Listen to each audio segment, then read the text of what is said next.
Easy English channel में आपનું हार्दिक स्वागत करूँ છું। વિદ્યાર્થી મિત્રો, આપણે ગઈકાલના વિડીયોમાં ઇન્ટ્રોડક્શન બાબતે થોડી વાતચીત કરી હતી। શા માટે ગઈકાલનો વિડીયો હતો?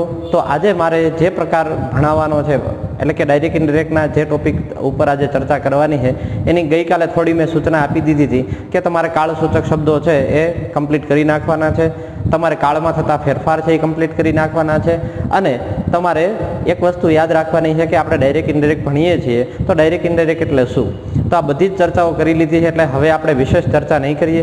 જે વિદ્યાર્થી મિત્રોને આગળનો વિડીયો ચૂકાઈ ગયો છે તો જોઈ લે, અને આ વિદ્યાર્થી મિત્રોને કોઈ સમસ્યા હોય કે કીવર્ડ્સ યાદ નથી રહેતા ક્યાંક, તો અમારી ઇઝી ઇંગ્લિશ છે જ જેની અંદર ખૂબ જ સરળતાથી કાળમાં કેવા ફેરફાર થાય, તો એ કદાચ માન લો તમને સાદો વર્તમાન કાળનો સાદો ભૂતકાળ થાય એમ ના સમજાય તો પણ એમાં આપેલું છે કે કઈ રીતે તૈયાર કરવું।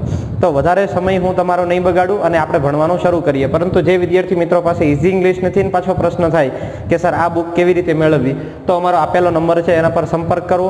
આ ચેનલ ઉપર ઘણા બધા વિડીયોઝ છે જેને કાળમાં પ્રશ્ન છે એ કાળના વિડીયો જોઈ લે, અને હા, તમારી આવતી પરીક્ષાની અંદર સૌથી સારામાં સારા માર્ક્સ આવે અને તમે સિલેક્શન સુધી પહોંચો એવી અમારી અપેક્ષા છે। અપેક્ષા અમે પૂર્ણ કરશું અને તમારે પણ સારું રિઝલ્ટ આપીને એ પૂર્ણ કરવાની રહેશે। તો વિદ્યાર્થી મિત્રો, આજે આપણે વિધાન વાક્ય રચના ભણવાની છે કે વિધાન વાક્ય રચનાને આપણે ઇનડાયરેક્ટમાં લઈ જઈએ તો કયા પ્રકારે ફેરફાર થાય, શું થાય, તો આપણે એ ભણીએ। તો આજે આપણે ભણીશું વિધાન વાક્ય રચના।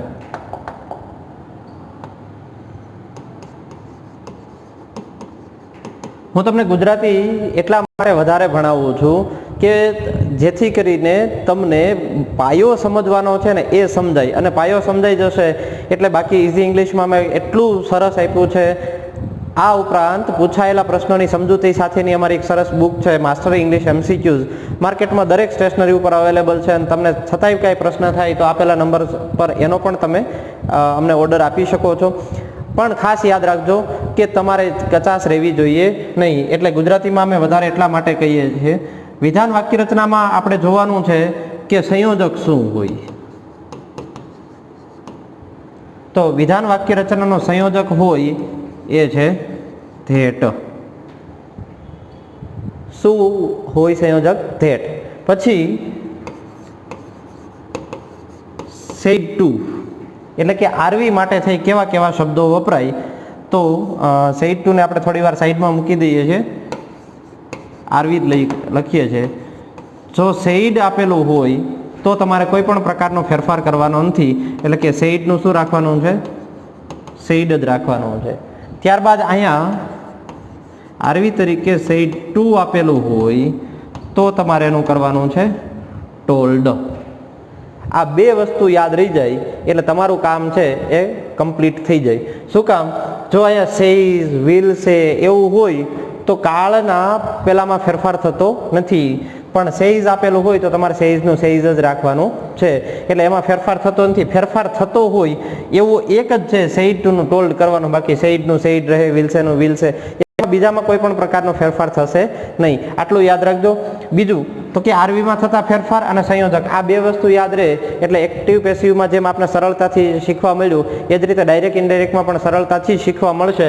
એટલે આપણે જોવાનું છે કે વાક્યના કાલ આપણે ભાગ શીખી ગયા હતા, આ બંનેનું ઉદાહરણ આપણે સમજવાનું છે। કાળમાં ફેરફાર ક્યારે ન થાય એના માટે થઈને સૂચના અમે ઇઝી ઇંગ્લિશની અંદર આપેલી છે, છતાં હું તમને ઓરલી કહી દઉં છું કે આરવી તરીકે જો અહીંયા સાદા ભૂતકાળ સિવાય હોય તો રિપોર્ટેડ સ્પીચ, ઇન્વર્ટેડ કોમાની અંદર રહેલી સ્પીચના કાળમાં ફેરફાર થતો નથી।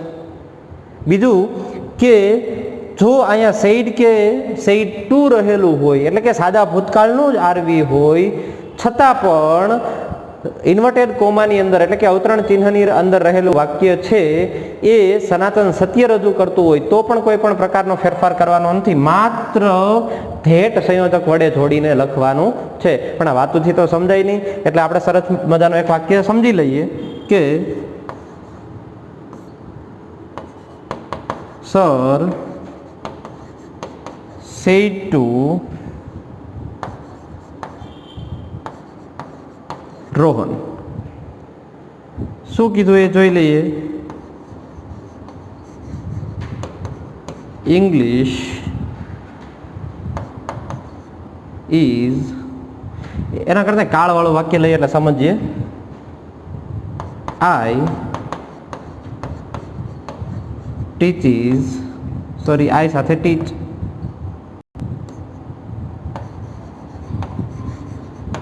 English daily. ઇન્વર્ટેડ કોમાની અંદર રહેલું વાક્ય આવું છે. બીજું એક વાક્ય હજુ લખીએ છીએ કે સર સેડ ટુ રોહન.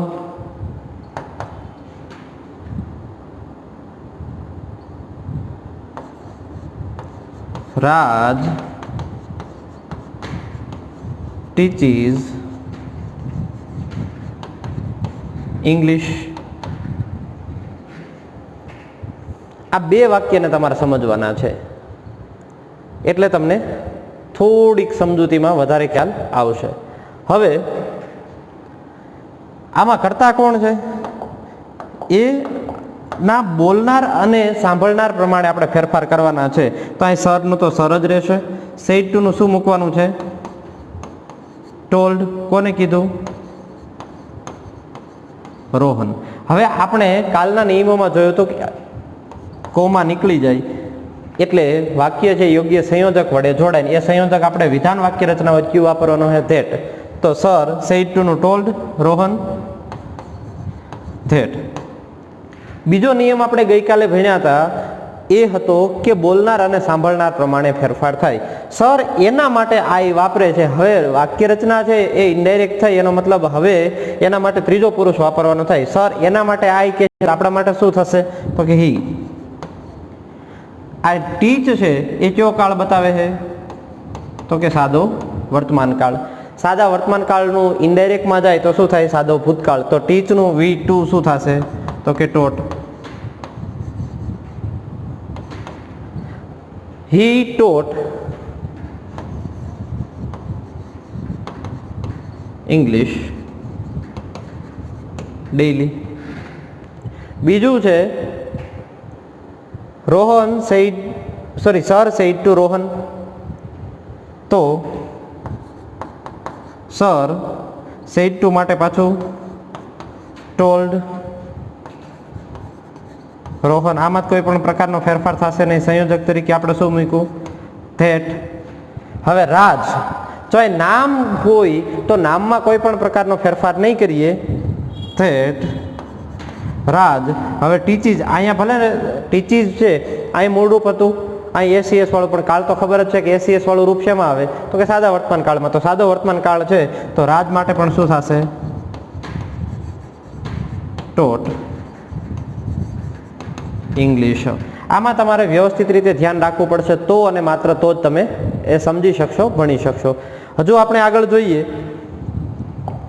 તો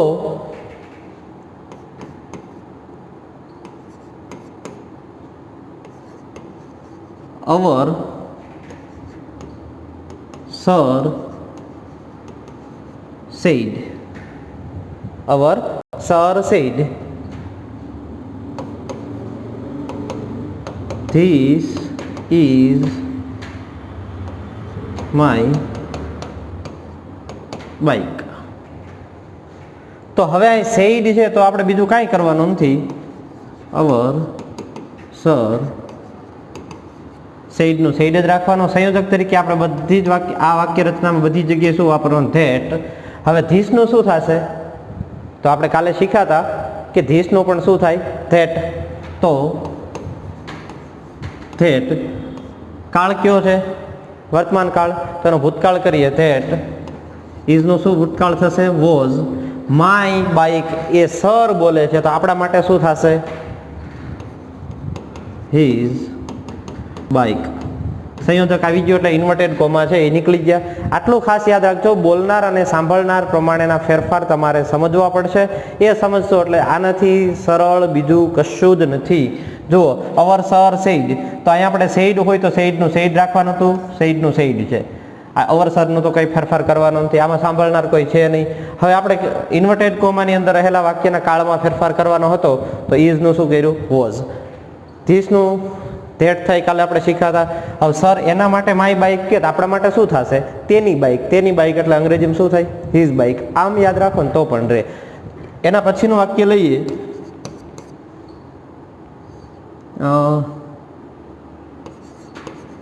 she said to students. તેણીએ વિદ્યાર્થીઓને કહ્યું. શું કહ્યું? The earth moves round the sun. તેણીએ વિદ્યાર્થીઓને શું કહ્યું? તો કે પૃથ્વી છે એ સૂર્યની આસપાસ ફરે છે. હવે તમારે 4 ઓપ્શન કઈ રીતે આપેલા હોય એ પૂછાયેલા પ્રશ્નોની બુક તમારી પાસે હશે તો તમે જોઈ લેશો. અને જો અંગ્રેજીમાં ખરેખર બધા જ પૂછાયેલા પ્રશ્નોની સરળ સમજૂતી સાથે ગુજરાતીમાં જેની સમજૂતી આપી હોય કે આ વાક્ય છે એ શેનું છે, તો કે તમે અત્યારે જ જોઈ લો, આ વાક્ય સનાતન સત્યનું છે, આનું ભૂતકાળ થાય નહીં. એટલા માટે આનો જવાબ છે આવો આવે એવી સરળ સમજૂતીવાળી અમારી બુક છે માસ્ટર ઇંગ્લિશ MCQs. એ ઓર્ડર તમે અમારા નંબર પર કરી શકો છો. આગળ તમને નંબર બધું જ આપેલું છે. તો sir said to students, she said to students, the earth moves round the sun. શું થશે? she said to નું આપણે શું મૂકવાનું છે? told students. સંયોજક તરીકે અહીં શું મૂકવું પડશે? that. ત્યારબાદ વાક્ય છે એમાં કોઈ પણ પ્રકારનો ફેરફાર નથી કરવાનો. શું કામ? તો કે સનાતન દર્શાવતું વાક્ય છે, સનાતન સત્ય. તો earth moves round the sun. Inverted comma નીકળી જશે. બસ આટલું જ સરળ છે. ખાસ યાદ રાખવાનું છે કે ડાયરેક્ટ ઇનડાયરેક્ટ છે એ એક્ટિવ પેસિવ જેવું નથી. આમાં વાક્યના પ્રકાર પ્રમાણે નિયમો શીખવા પડે. આ વાક્ય રચના વિધાન છે એટલે સંયોજક તરીકે તમારે શું મૂકવાનું છે? ધેટ જ મૂકવાનું છે. સેડ ટુ આપેલું હોય તો સેડ ટુ નું શું કરવાનું છે? ટોલ્ડ કરવાનું છે. બીજા કોઈ ફેરફાર થતા નથી. આટલું ખાસ યાદ રાખવાનું છે. અને હજુ વધારે વાક્યો છે એ આપણે આ જ વિડીયોની અંદર જોવાના છીએ, પરંતુ આપણી જે ઇઝી ઇંગ્લિશમાં કેવી રીતે આપેલા છે એ પ્રમાણે આપણે વાક્ય જોઈ લઈએ ફટાફટ, જેથી કરીને જેની પાસે ઇઝી ઇંગ્લિશ છે એને પણ, જો કે એટલી બધી સરળ સમજૂતી સાથેની આ બુક છે કે કદાચ તમે કલ્પના પણ ન કરી શકો. હવે અહીં જુઓ, એસર્ટિવ ઓર ડિક્લેરેટિવ એટલે કે વિધાન વાક્યો છે એ આપેલા છે. મેઇન વસ્તુ છે કે રિપોર્ટિંગ વર્બ, આપણે જેમ કીધું એમ કે સેડ ટુ નું તમારે શું કરવાનું છે? સેડ ટુ નું શું કરવાનું છે? તો કે સેડ ટુ નું ટોલ્ડ કરવાનું છે. અને વધારે વાક્ય જોઈએ, બાકી બધું જ મેં કીધું એમ બીજું ભૂલી જવાનું છે. અને શું કરવાનું છે? સંયોજક તરીકે શું વાપરવાનું છે? ધેટ. આટલું ખાસ યાદ રહે. હવે અહીં આપેલું છે Aditi said to Aneri. Aditi said to Aneri શું કહે છે? ઇન્વર્ટેડ કોમાની અંદર રહેલું વાક્ય, યુ આર બ્યુટીફુલ ગર્લ. તો અહીંયા બોલનાર કોણ છે? અદિતિ છે. સેડ ટુ નું શું થશે? તો કે સેડ ટુ નું ટોલ્ડ થશે. ત્યારબાદ કોને કહે છે? તો અનેરીને અનેરી મૂકી દીધું. સંયોજક તરીકે આપણે શું મૂકવું પડે? તો ધેટ આપેલું છે. હવે અનેરી માટે એ યુ શબ્દ વાપરે છે તો આપણા માટે અનેરી શું બને? તો કે અનેરી સી બને.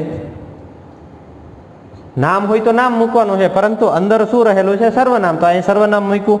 હવે એમિઝારનું શું થાય? આપણે શોર્ટની અંદર ભણાવ્યું હતું ને, એમિઝારનું શું થાય? તો કે વોઝ વેર. તો અહીં સી સાથે શું આવે? વોઝ. અને બ્યુટીફુલ ગર્લનું બ્યુટીફુલ ગર્લ. અહીંયા અમે આટલું બધું લાંબુ ન સમજવું હોય તો ઉપરના વાક્યમાં આરએસ ક્યાં કાળનું છે?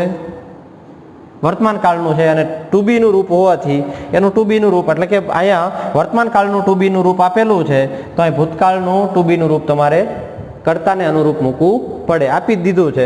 ત્યારબાદ બીજું છે Mohil said to Mohit, you have no mobile. હવે જો બોલનાર બંનેમાં, ઉપરનામાં બોલનાર અને સાંભળનાર બંને કોણ હતા? સ્ત્રીવાચક નામ હતા. અહીંયા મોહિત અને મોહિલ છે પુરુષવાચક નામ છે. ખાસ સમજો, યુ હેવ નો મોબાઈલ, અહીંયા પણ યુ હતું, અહીંયા પણ યુ છે. અહીંયા ટુ બીનું રૂપ હતું, અહીં ટુ હેવનું રૂપ છે. મેં તમને કીધું હતું ને કે પરફેક્ટ બુક છે ઇઝી ઇંગ્લિશ. તો અહીંયા મોહિત સેડ ટુ માટે આપણે મૂક્યું ટોલ્ડ, મોહિત, સંયોજક તરીકે શું આવ્યું? ધેટ. હવે અહીંયા સ્ત્રીવાચક નામ હતું એટલે શી આવ્યું હતું, અહીં પુરુષવાચક નામ છે એટલે હી. હેવ હેઝ નું શું થાય? હેડ. નો મોબાઈલ, નો મોબાઈલ, કોઈ પણ પ્રકારનો ફેરફાર નહીં. વર્તમાન કાળનું ટુ હેવ નું રૂપ છે, ભૂતકાળનું ટુ હેડ થાય એટલે મતલબ હેડ થશે. ત્યારબાદ અહીંયા ત્રીજું વાક્ય છે એ જોઈએ.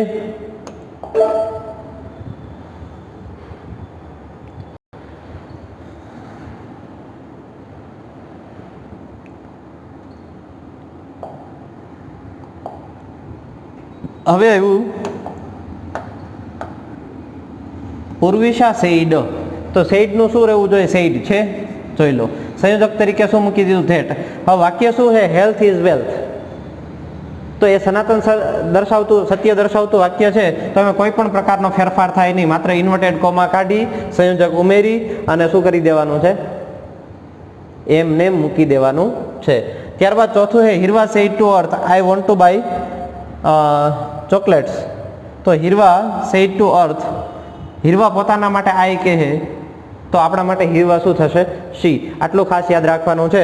હવે જો તમારે આનાથી વધારે વિશેષ આ જ પ્રકારના વાક્યો શીખવા હોય તો તમારે શું કરવું પડશે? અમારી ઇઝી ઇંગ્લિશ બુક વાંચવી પડશે અને આ બુક વાંચશો એટલે તમને આ જ રીતે બધું જ સરળતાથી મળી રહેશે. બસ અમારા વિડીયો અન્ય વિદ્યાર્થી મિત્રો સુધી પહોંચાડતા રહો અને એને અંગ્રેજી શીખવામાં મદદ કરતા રહો. આભાર મિત્રો.